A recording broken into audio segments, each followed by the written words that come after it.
Vamos a entrar en la palabra de Dios. Voy a invitarlos a abrir sus Biblias, si son tan amables, en el Salmo 44, por favor. Salmo 44. Estaré tomando lectura de inicio en Reina Valera. Posteriormente estaremos compartiendo con ustedes versos en Biblia de las Américas. Salmo 44, 1. Posterior al Salmo 44, también vamos a tomar lectura del Salmo 105, verso 1 y 2. Primero, Salmo 44, verso 1, y posteriormente Salmo 105, verso 1 y 2. Salmo 44, verso 1. Oh Dios, con nuestros oídos hemos oído, nuestros padres nos han contado la obra que hiciste en sus días, en los tiempos antiguos. Salmo 105, verso 1 y 2.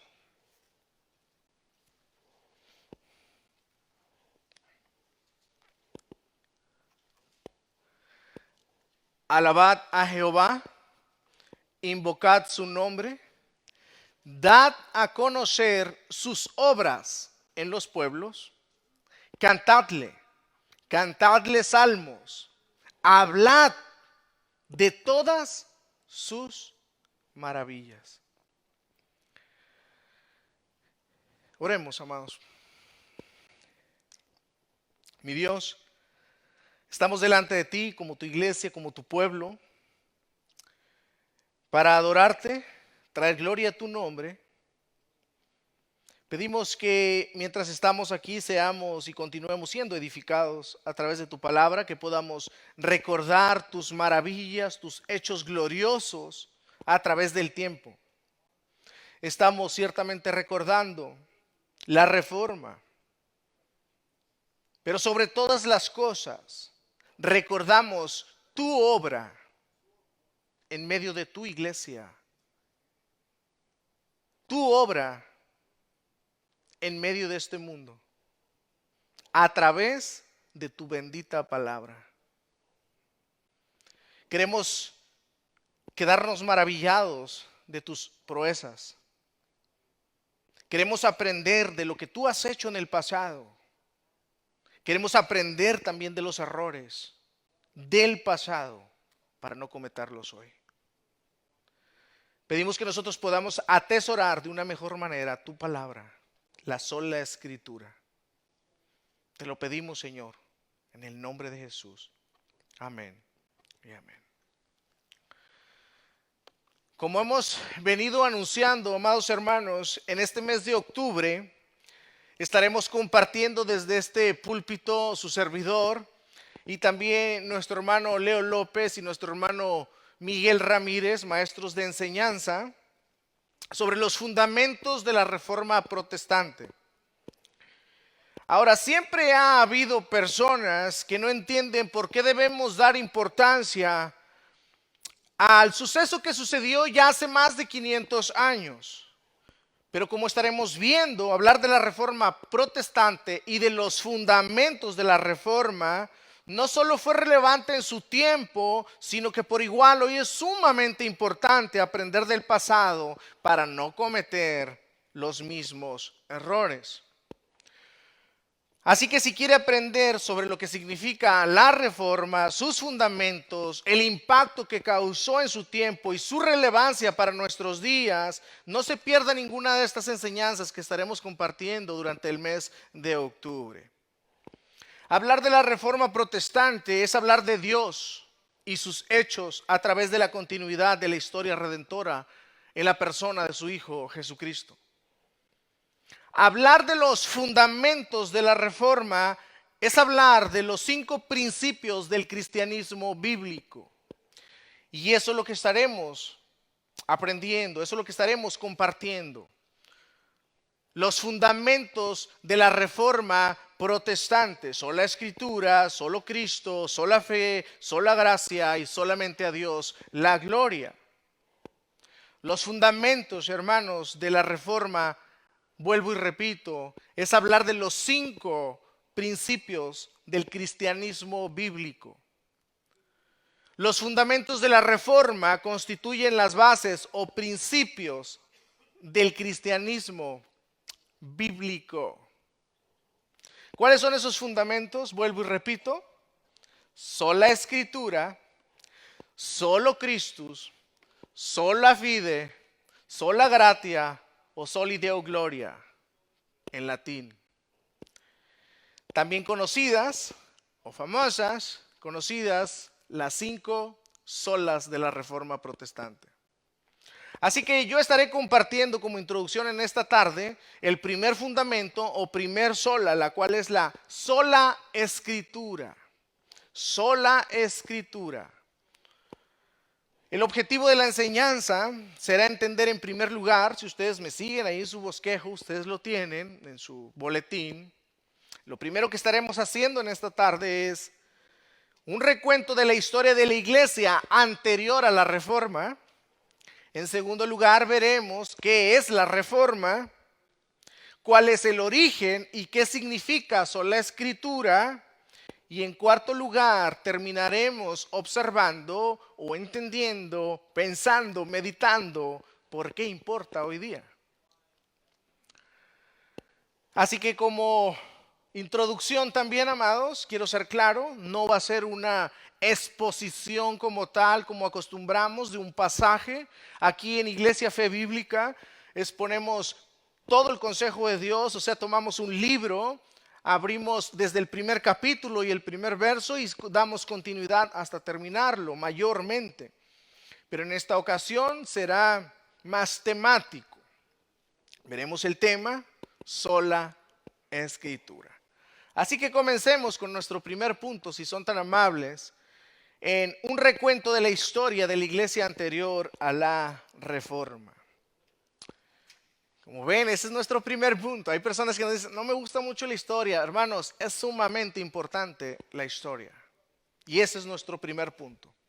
El recuento de la historia de la iglesia anterior a la Reforma. En el Nuevo Testamento nosotros tenemos un libro histórico llamado el libro de los Hechos. El libro de los Hechos describe los inicios de la iglesia cristiana. En el libro de los Hechos nosotros observamos cómo nació el cristianismo y cómo se expandió hasta llegar a la ciudad de Roma. 3 iglesias fueron las líderes de ese avance: la iglesia de Jerusalén, la iglesia de Antioquía y la iglesia de Éfeso. 4 provincias del Imperio Romano fueron alcanzadas: el Imperio de Galacia, Macedonia, Acaya y Asia Menor. El libro de los Hechos, como sabrán ustedes, no tiene conclusión. ¿Han observado eso ustedes? El libro de los Hechos no tiene conclusión.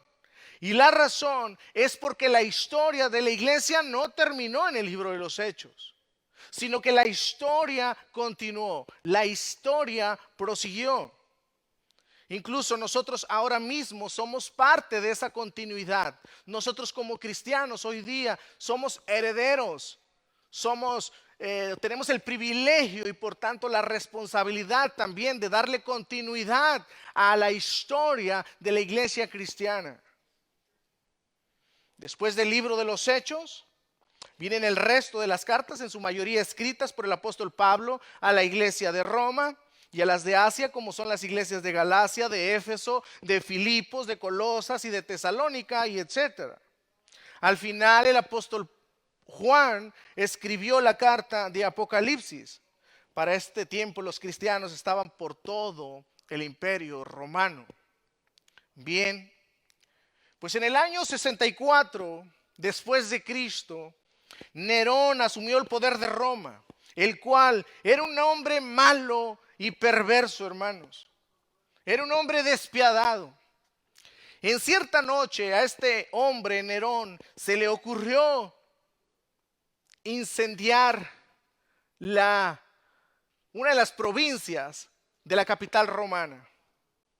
Y digo, se le ocurrió porque los historiadores han llegado a la conclusión, en base a hechos, que fue Nerón mismo quien incendió la ciudad de Roma. La ciudad se incendió durante 7 días y 7 noches. Eso sucedió el día 17 de julio del año 64. El incendio destruyó 14 barrios de la gran ciudad de Roma. 14 barrios. Según, como vuelvo y repito, los historiadores dicen que la intención de Nerón era acabar con los judíos y con los cristianos que se estaban propagando por todo el imperio romano. Entonces él trató de quitarles la vida incendiándolos, porque precisamente en esos 14 barrios era donde se asentaba la gran mayoría de la comunidad judía y la gran mayoría de la comunidad cristiana. Pero al no lograr su cometido, lo que hizo Nerón fue encontrar la excusa perfecta para ir en contra de una persecución horrenda y terrible contra los cristianos y contra los judíos. Fue incluso el gobierno de Nerón quien envió quitarle la vida al apóstol Pablo. También el apóstol Pedro fue crucificado por el mismo gobierno de Nerón. La persecución y muerte contra nuestros hermanos cristianos va más allá de los recuentos, hermanos. Son muchísimos los hermanos nuestros que murieron por la persecución de Nerón. Fueron muy crueles contra los cristianos de aquella época. Posterior a este tiempo vinieron revueltas de judíos en protesta, y como resultado de esas revueltas de los judíos, en el año 70 los judíos fueron invadidos por el futuro emperador Tito. Tito era hijo del emperador Vespasiano de Roma, el cual destruyó el templo de Jerusalén y le quitó la vida a millares de judíos. Y fue así que en el año 70 se cumplió la profecía que está escrita, o que nuestro Señor Jesucristo dio en Mateo 24, 1 al 2, solamente para que ustedes la puedan ver. Cuando salió Jesús del templo y se iba, se le acercaron sus discípulos para mostrarle los edificios del templo. Mas respondiendo él les dijo: ¿veis todo esto? En verdad os digo, no quedará piedra sobre piedra que no sea derribada. Esta profecía se cumplió, esta profecía de nuestro Señor Jesucristo se cumplió en el año 70. Para el año 81 asumió al poder Domiciano, el cual fue conocido como el segundo Nerón, ya que también fue sumamente cruel contra la iglesia de Cristo. Incluso, hermanos, este Domiciano se autonombró, se autoproclamó como el Señor y Dios de todas partes, de toda la región. En los años 160 fue martirizado uno de los mayores pensadores cristianos, llamado Justino. Ustedes lo han escuchado como Justino mártir. También de igual manera fue martirizado en la misma época Irineo, que son considerados también como padres de la Reforma. Para el año 303 los cristianos vivieron una de las mayores persecuciones bajo el gobierno de Diocleciano, quien ordenó que tanto los libros cristianos y los edificios fueran quemados. Este hombre le quitó los derechos civiles a los cristianos. Los pocos que tenían, no tenían en realidad, pero los pocos que lograban tener, él se los quitó. Les quitaron por completo todos sus derechos, y pues obviamente con todo eso también les quitaron su dignidad. Líderes cristianos en estos tiempos fueron encarcelados, y muchos bajo pena de muerte. Y todo, hermanos, por resistirse a adorar al Dios romano y a los dioses que los romanos también adoraban. Fue hasta el año 313 cuando Constantino, al asumir el poder, creó un edicto de tolerancia contra los cristianos. Constantino les devolvió el derecho a hacer culto a Dios porque no lo tenían. Constantino les devolvió el derecho de hacer sus propios cementerios. Tampoco tenían derecho a enterrar sus propios muertos. Y Constantino lo que hizo en ese edicto también fue devolverles aquellas propiedades o pocas propiedades que se les habían incautado a los cristianos.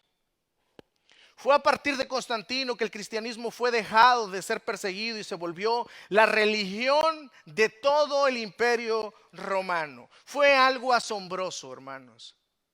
Cientos de años, persecución tras persecución y muerte contra los cristianos. Pero en el 313, un cambio asombroso cuando Constantino asume el poder. La religión cristiana, imagínense, se vuelve la religión de todo el imperio romano. Pero eso fue bueno y fue malo. Fue bueno por una parte porque los cristianos ya no tuvieron que reunirse a escondidas, ya no tuvieron que reunirse en catacumbas de la misma ciudad que eran accesos oscuros, incluso eran pasadizos. La gente se perdía, muchos murieron ahí adentro atrapados. Pero era lo que hacían para poder hacer culto a Dios como creyentes. Era lo que podían hacer, ocultarse del gobierno, para adorar a Dios, para cantar himnos y para poder estudiar las escrituras. Bueno, fue bueno porque ya no tuvieron que esconderse. Fue bueno porque ya tenían un lugar donde enterrar el cuerpo de los creyentes, un cementerio. Fue bueno porque todos sus bienes y posesiones les fueron devueltos. Fue bueno porque su dignidad les fue devuelta. Fue bueno porque ya también se comenzaron a construir templos. El mismo gobierno se encargó de construir templos. Al principio los derribaron, como les decía, derribaron los edificios, quemaron los libros y todo donde ellos se pudieran unir a hacer adoración. Pero ahora el mismo gobierno apoya para que se empiecen a construir templos y la iglesia cristiana se reúna con total libertad para adorar a Dios. Pero fue malo porque el paganismo comenzó a entrar a la iglesia. El arrepentimiento y la fe en Jesús pasó de lado. El mensaje del evangelio siempre fue y sigue siendo hasta el día de hoy fe y arrepentimiento. Cree en el Señor Jesucristo y serás salvos. Arrepiéntete de tus pecados, pon tu fe y confianza en Jesús. Y los creyentes, a pesar de la persecución, a pesar de ver peligrar su vida con tal de adorar al Dios vivo y verdadero, perdían la vida. Mas ahora fue malo, porque la entrada a la iglesia ya no era la fe y el arrepentimiento para perdón de sus pecados, sino que por montones de personas, miles de personas, entraron por la iglesia, pero por pura conveniencia, para disfrutar de los deleites del gobierno, para disfrutar de los beneficios que el gobierno romano les proporcionaba. No fue Cristo el motivo. No fue el perdón de sus pecados que los motivó a entrar, sino los beneficios que podían ellos gozar. No pasó mucho tiempo cuando la iglesia se corrompió. La luz dejó de brillar. La identidad de la iglesia fiel a Jesús y el fundamento de los apóstoles se oscureció por completo. Lo que ocurrió también fue que la iglesia se mezcló totalmente con el gobierno. El emperador romano pasó a ser el líder de la iglesia y del gobierno. Por tanto, hermanos, la iglesia ciertamente crecía económicamente. La iglesia crecía económicamente. La iglesia se volvía rica. Pero mientras más crecía económicamente, teológicamente se corrompía. En el año 604, a Gregorio I se le ofreció el título de obispo universal, pero él lo rechazó rotundamente y dijo incluso que aquel que se atreviere a aceptar el título debería ser considerado como el anticristo. Pero ¿qué pasó en el año 607? Que Bonifacio III sí aceptó el título. Y así fue que se instituyó el papado.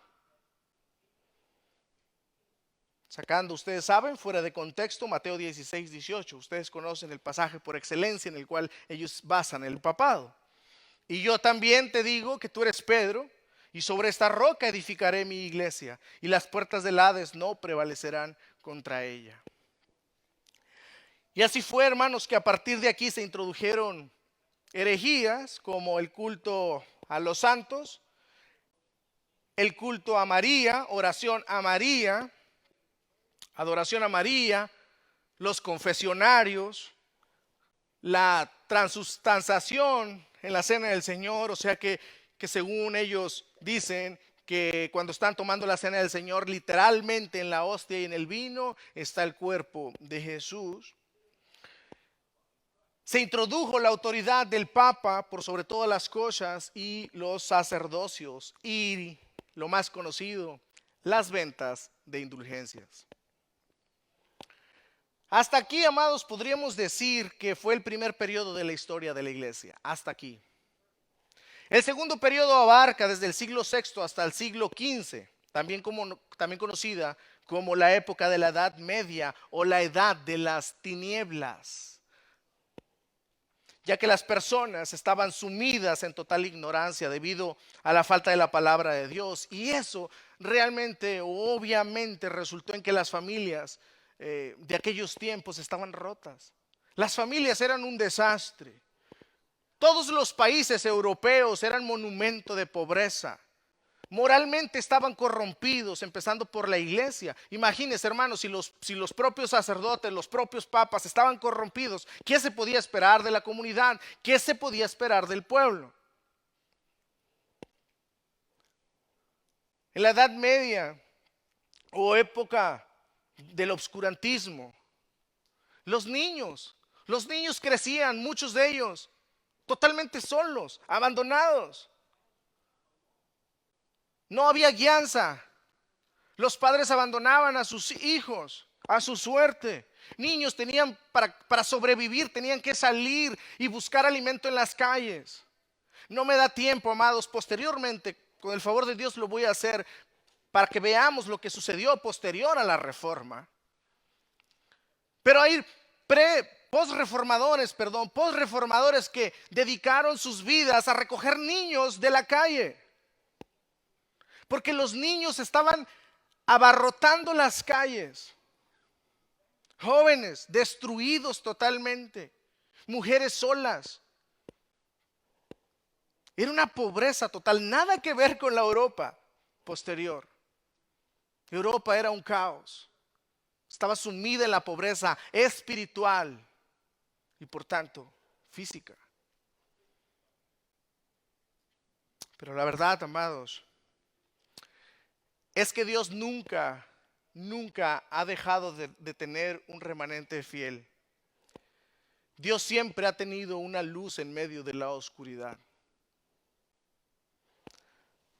A partir del siglo XV, Dios prepara el segundo movimiento del Espíritu Santo en medio de su iglesia, después del Pentecostés, el cual dio como resultado lo que hoy conocemos y recordamos como la Reforma Protestante. Cabe señalar, hermanos, que antes de explotar la Reforma Protestante, hubo hombres que intentaron reformar la iglesia católica. Hubo hombres los cuales Dios levantó, Dios los preparó para usarlos como preparación del camino de los reformadores que vendrían posteriormente.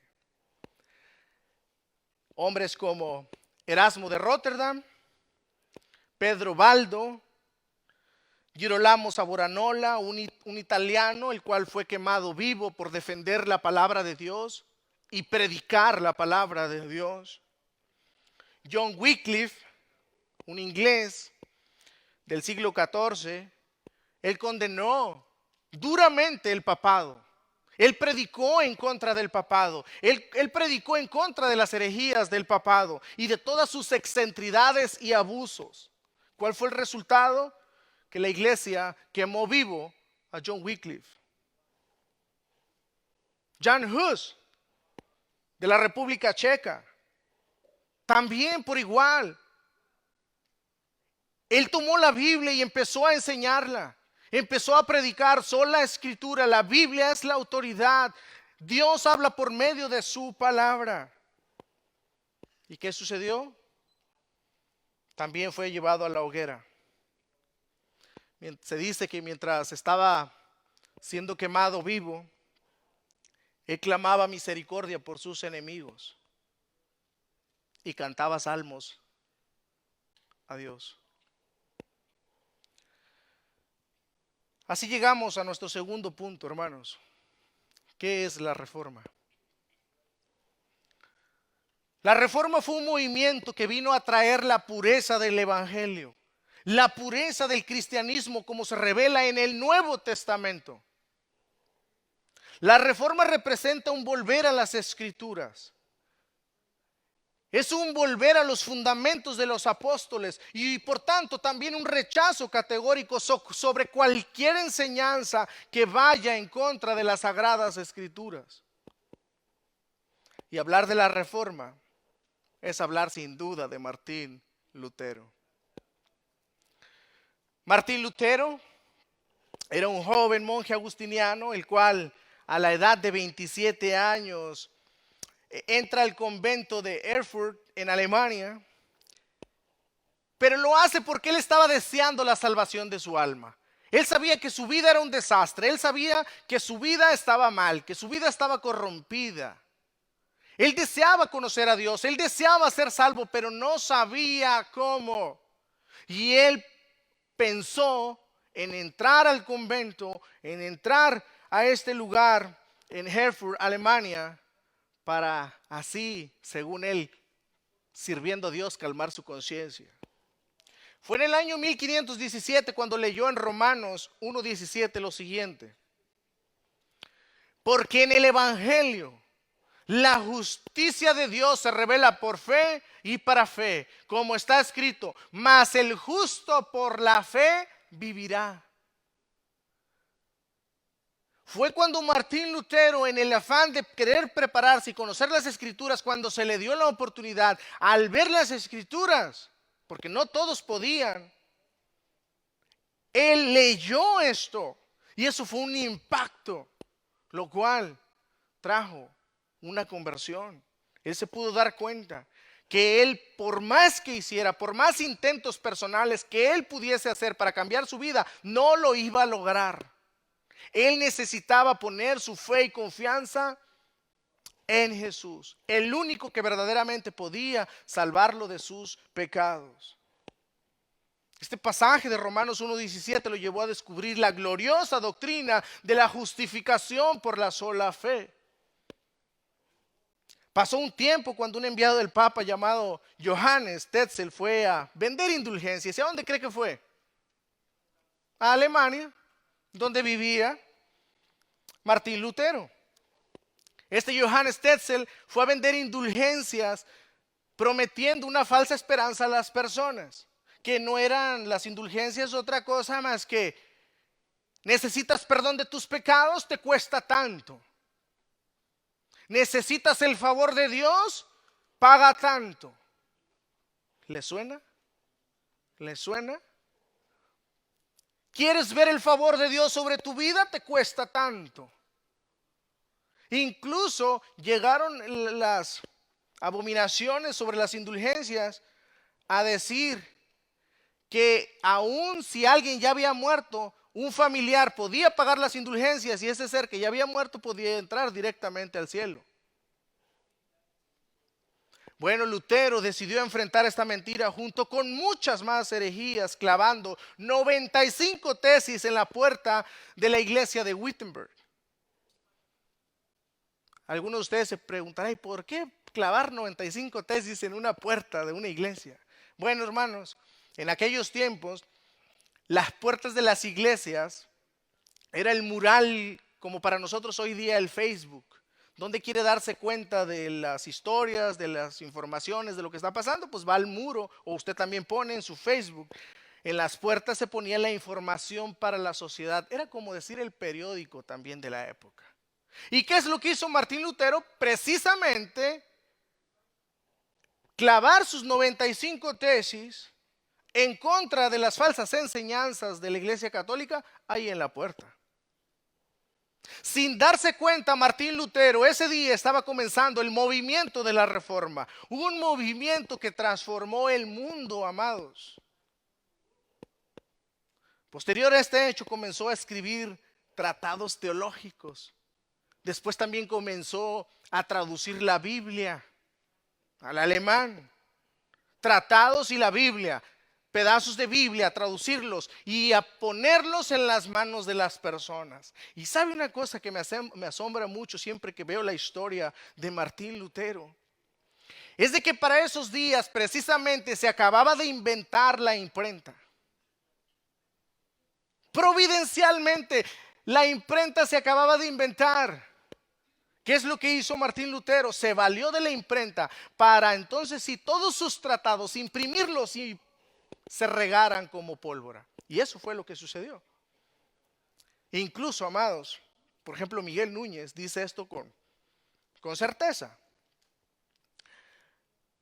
Lo que sucedió en los días de Martín Lutero con la imprenta, que fue el motor o lo que ayudó a que los tratados fuesen puestos en las manos de las personas, es lo equivalente hoy día a las redes sociales en nuestros tiempos. ¿Por qué muchos están conociendo las doctrinas de la fe o la fe reformada, las doctrinas de la gracia o la fe reformada? Porque por medio de las redes sociales está habiendo un nuevo despertar. Dios está levantando hombres y mujeres que aman su verdad y que están proclamando la sola escritura. Dios está valiendo de igual manera de las redes sociales o juegan un papel importante. Tengan en cuenta, hermanos, que para estos días no todas las personas tenían acceso a la Biblia. No era como en nuestros días. Las personas no tenían acceso a las escrituras. Así que la verdad de Dios comenzó a estar en las manos de las personas. Uno de los dichos de Martín Lutero en sus tiempos era decirle a las personas, imagínense ahí en la época, parado y enseñándole a las personas, diciéndoles cosas como estas. Si aquel agricultor conoce la Biblia, lee las escrituras y las entiende, será más sabio que el mismo Papa. Imagínense, las personas estaban acostumbrados a tener al Papa como Dios. Se arrodillaban, lo veneraban, lo imploraban. Y ahora Martín Lutero llega y les dice, si ustedes llegan a conocer las escrituras, ustedes serán más sabios que ni el mismo Papa. O sea, ¿cómo? Sí, porque la palabra de Dios hace sabio al sencillo.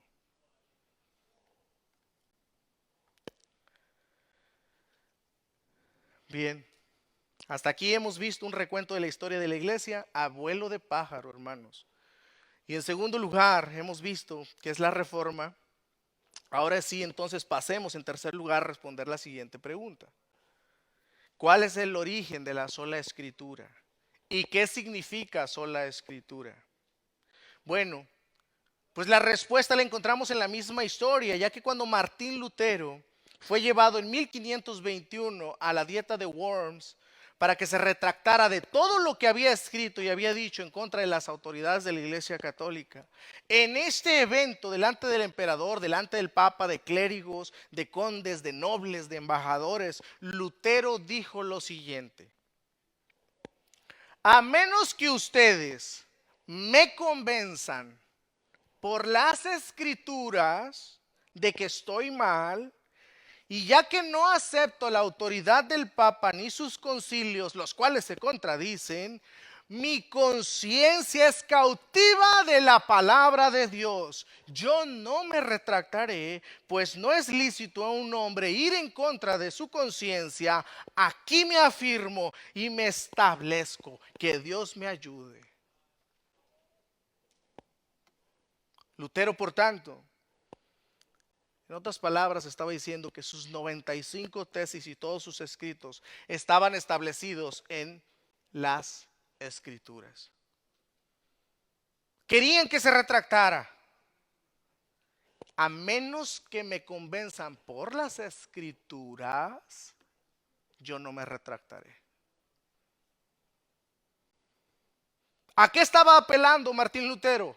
A la sola Escritura. Bien, hermanos, pues es en este evento como base, y lo dicho por Lutero, que surge el principal fundamento de la reforma, el cual es sola Escritura. Y a partir de la sola Escritura es que vienen las otras 4 solas que también estaremos estudiando en el mes de octubre. Y esa es una realidad, hermanos. No podemos afirmar las otras 4 solas si no estamos conscientes que el primer fundamento es sola Escritura. Y los prerreformadores, como los reformadores, partieron de esta verdad. Ellos defendieron que la única autoridad de fe y conducta es la palabra de Dios. ¿Qué significa sola Escritura? Hermanos, que la palabra de Dios es inerrante, no tiene error, es infalible, ella no te va a engañar y es todo suficiente. ¿Qué significa sola Escritura? Que la Biblia es la única regla de fe y práctica. Ella es la regla. La Biblia es la única regla de fe y práctica. La Biblia es la única que me autoriza a creer lo que debo creer. En ella está prescrito lo que tú y yo debemos creer. Es la Biblia, solo la Biblia, la que nos dice cómo es que debemos vivir en la vida diaria. Que todas las doctrinas, por tanto, que todas las doctrinas y enseñanzas extrañas a las Escrituras deben ser rechazadas. Que Dios lo que ha revelado se encuentra en la Biblia, ya no hay más revelaciones. Porque, por ejemplo, hermanos, para sola Escritura para la Iglesia Católica no era sola Escritura. La sola Escritura significa que Dios ya habló y lo que Él habló está en la Biblia. La Iglesia Católica creía que la Iglesia recibe más revelaciones aparte de la Biblia. Y es lo que sigue creyendo hasta el día de hoy. Finalmente, veamos nuestro cuarto y último punto. ¿Por qué importa hoy la sola Escritura? Cuando ya vimos lo que significa sola Escritura. La Biblia es la autoridad de nuestra fe y práctica. La Biblia está por encima de todo. La iglesia no está por encima de la Biblia. La Biblia está encima de la iglesia. ¿Por qué importa entonces hoy la sola Escritura, hermanos? ¿Qué es lo que hace importante la sola Escritura para nosotros hoy día? Como ya he comentado anteriormente, la Iglesia Católica sigue enseñando falsas enseñanzas, las cuales no tienen ningún fundamento en la sola Escritura. Si han hecho cambios en sus estatutos, o sea, en papeles, que la Escritura es la autoridad, ellos pueden decir que la Iglesia es la autoridad, pero en el acto de la enseñanza no se aplica. Sin embargo, el problema hoy día no solo es la Iglesia Católica, hermanos.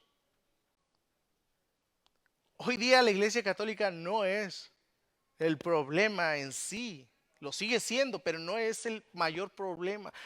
Hoy, la Iglesia cristiana se ha desviado de la sola Escritura. La Iglesia se ha desviado de la palabra de Dios. Podemos ver, inclusive ustedes, todos somos testigos de alguna manera u otra. Aquí en nuestra ciudad, aquí en el Valle del Sol, hay muchas iglesias, pero muy pocas se apegan a las escrituras. Sí, hay mucha predicación, pero la palabra es escasa, como en los días del profeta Samuel. Ustedes recuerdan cómo comienza Samuel en el capítulo 1, verso 1. El joven Samuel servía al Señor en presencia de Elí. ¿Y cómo eran los tiempos de Samuel?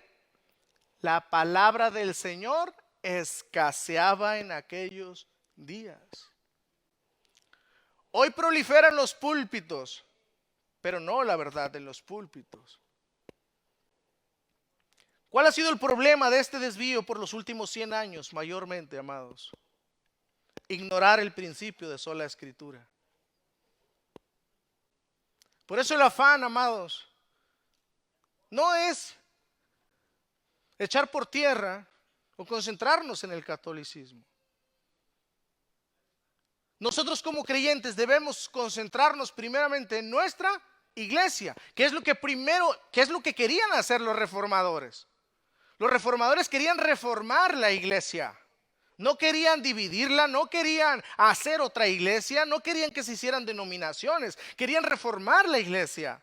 Pero la iglesia no quiso reformarse.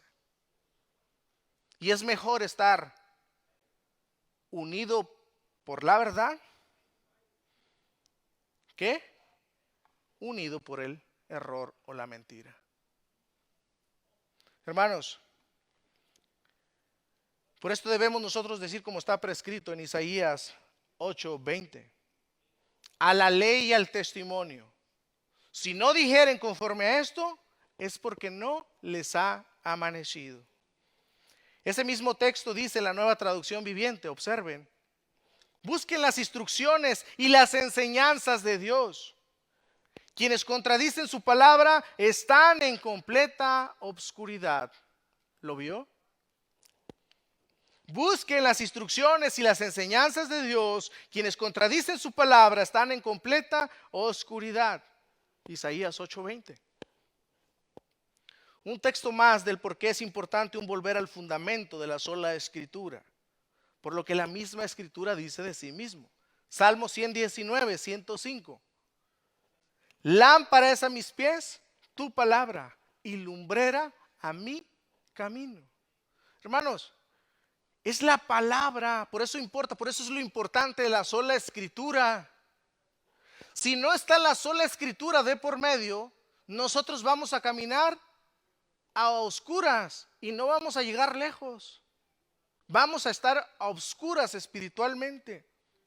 ¿Por qué debemos volver a las escrituras o a la sola escritura? Porque la Biblia es lámpara a nuestros pies. Ella es lumbrera a nuestro camino. Jesús dijo, refiriéndose a la autoridad de la escritura del Antiguo Testamento, lo siguiente en Mateo 5:18. Porque de cierto os digo que hasta que pasen el cielo y la tierra, ni una jota, ni una tilde pasará de la ley hasta que todo se haya cumplido. ¿A qué está haciendo referencia Jesús? A la sola escritura del Antiguo Testamento, todo el Antiguo Testamento. Y el apóstol Juan escribió al final de la historia redentora revelada en su palabra una advertencia para no eliminar ni agregar al contenido de lo que Dios ya ha dicho. Apocalipsis capítulo 22, verso 18 al 19. Yo testifico a todo aquel que oye las palabras de la profecía de este libro, si alguno añadiere a estas cosas, Dios traerá sobre él las plagas que están escritas en este libro. Y si alguno quitare de las palabras del libro de esta profecía, Dios quitará su parte del libro de la vida y de la santa ciudad y de las cosas que están escritas en este libro. Sola escritura. Es a lo que estaba apelando. La Biblia es la palabra de Dios. Es la fuente de verdad y revelación de Dios. Algunas aplicaciones, amados, para terminar. Más sin antes, mi intención nunca ha sido ser exhaustivo en todo el tema de la escritura, amados, porque es bastante. Pero podemos extraer unas aplicaciones de esto comentado sobre la sola escritura. Como ustedes pueden ver, el fundamento de sola escritura no es una invención del hombre, como muchos dicen y se oponen a la fe reformada. El fundamento de la escritura es afirmada por Dios mismo. Solamente les he citado algunos pasajes, amados, porque no me daría tiempo de ver todos los pasajes que apuntan hacia la sola escritura, que la Biblia es la palabra de Dios. Dios mismo afirma su palabra es verdad. Sin embargo, amados, ustedes se encontrarán con ciertos círculos del mismo cristianismo, tanto en persona como en las redes sociales, esto abunda, donde dicen que la sola escritura no es bíblico, que esa es una nueva enseñanza que se está introduciendo al cristianismo. Incluso muchos llegan a decirte como argumento: muéstrame dónde en la Biblia hay un verso que diga sola escritura. Amados, ciertamente nosotros no vamos a encontrar en la Biblia un dicho exactamente sola escritura. Pero al igual pasa con otras doctrinas o con otras enseñanzas. Por ejemplo, la doctrina de la Trinidad. Comentaba ahorita en la mañana o a mediodía en escuela dominical. Nosotros tampoco vamos a ver en la Biblia la doctrina como tal, la palabra de la Trinidad. No hay en las Escrituras. Pero tomando todo el consejo de la palabra de Dios, nosotros podemos ver desde el principio, desde Génesis hasta Apocalipsis, la revelación de que Dios es uno solo en tres personas. Y eso es lo que significa Trinidad, Dios trino, un solo Dios en tres personas. Bueno, de la misma manera, la doctrina o la enseñanza de la sola fe o sola escritura está en toda la Biblia también. La Biblia misma, como hemos visto algunos textos, apunta a ella misma como ser la palabra de Dios. Lámpara es a nuestros pies. Ella es la palabra de Dios. Ella es la fuente de verdad. Y lo mismo sucede entonces con la sola escritura. No vemos una sola frase, sin embargo, nosotros vemos, apuntando siempre, la palabra de Dios debe ser el centro de nuestra vida, de nuestra fe y práctica.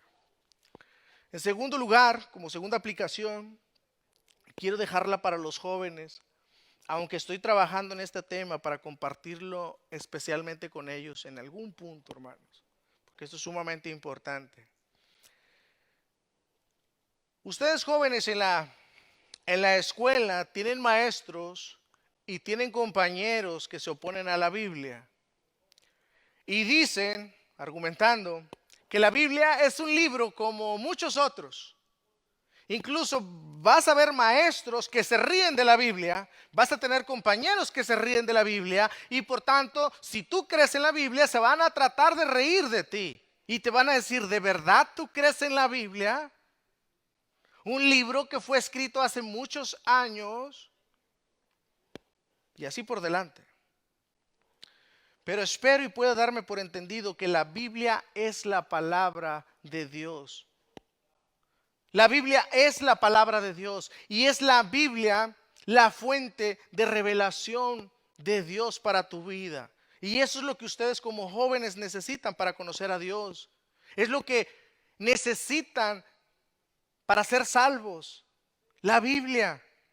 En ella está revelado cómo ustedes pueden ser salvos. Cómo pueden ser perdonados de sus pecados. Cómo pueden tener ustedes paz y esperanza en medio de esta vida. Es por medio de la Biblia. Hoy los jóvenes, mayormente los jóvenes, están sufriendo el empuje de una vida rodeada sin Dios.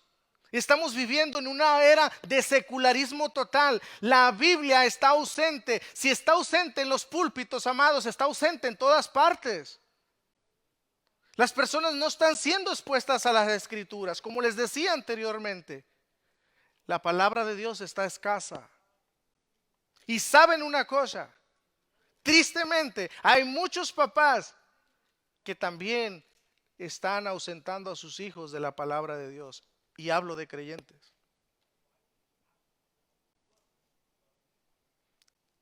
No hace mucho, amados, recientemente estaba platicando con un joven y me acerqué y le dije, ¿hace cuánto que tus papás no te leen la Biblia?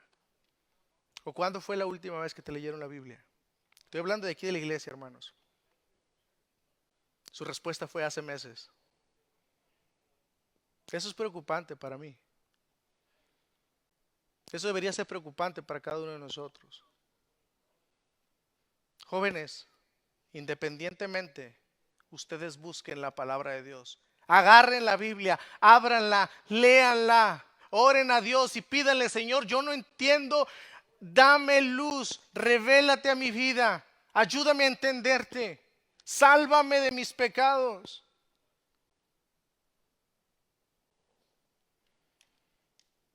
Por tanto, abracen la Biblia, léanla, porque en ellas está la revelación de Dios y su voluntad para sus vidas. Juan 5:39. Escudriñad las escrituras, porque a vosotros os parece que en ellas tenéis la vida eterna, y ellas son las que dan testimonio de mí. Jesús se revelará a tu vida. Ora al Señor, conversa con Dios, pídele que te haga entender, que te haga valorar las escrituras. No desperdicies tu vida. Joven, no desperdicies tu vida. Así que mi pregunta es, ¿qué van a hacer? Y esto ya no es solamente para los jóvenes. Esto aplica a todos los que me están escuchando en esta tarde, amados. ¿Qué vas a hacer tú? ¿Qué vas a hacer tú? Mi oración es que igualmente abracen la palabra, mediten en ella y crean en ella. Meditemos en el privilegio que tenemos al poder tener la Biblia en nuestras manos, a nuestra disposición y poder estudiarla, poder atesorarla con amor. Que podamos hacer eso, amados. Que Dios nos ayude a ser hombres y mujeres de fe bíblica, o sea, de sola escritura, por medio del poder del Espíritu Santo, en el nombre de nuestro Señor y Salvador Jesucristo. Que esto nos haga reflexionar, amados, de ese gran privilegio. Que Dios nos ayude, que Dios nos